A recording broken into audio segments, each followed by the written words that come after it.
Hi, my name is Emily Waters, and this is eZines. Let's talk about two different definitions for eZine. One can be a digital version of zines, these individually created magazines on a specific subject, almost like a newsletter that one subscribes to and are normally free, versus an e-magazine or just a digital version of a magazine. We can refer to both as eZines, but they're slightly different. Advantages: they can be read anytime with internet access. They can be delivered through email, specifically those eZines. You can subscribe to them like monthly newsletters.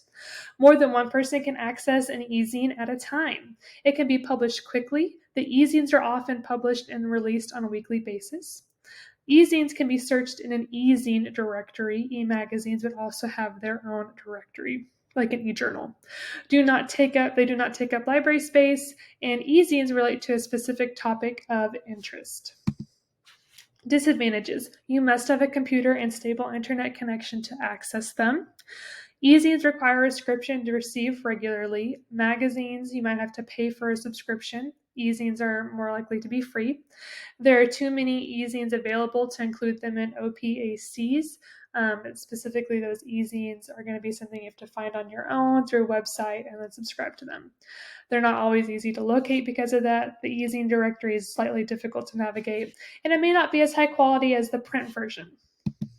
Selection criteria: it's similar to e-journals or periodicals. First is the content of interest to your patrons. Next, are the subjects treated clearly in a well-organized manner? Most importantly, is the format appropriate for the audience? Some of these specific eZines might have content considered inappropriate, so pay attention to that. Is the access to eZine permitted in the school library? Can they access it through the filters? Is there a cost to the subscription? How does it compare to a print version?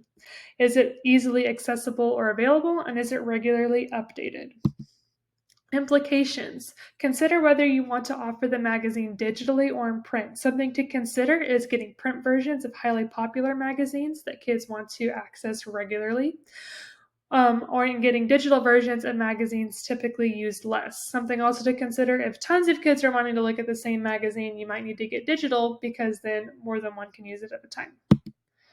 Copyright considerations: copies. Student can make download a copy for research, just one, but multiple copies should not be made. If that is needed, copyright permission needs to be obtained, and that can take time.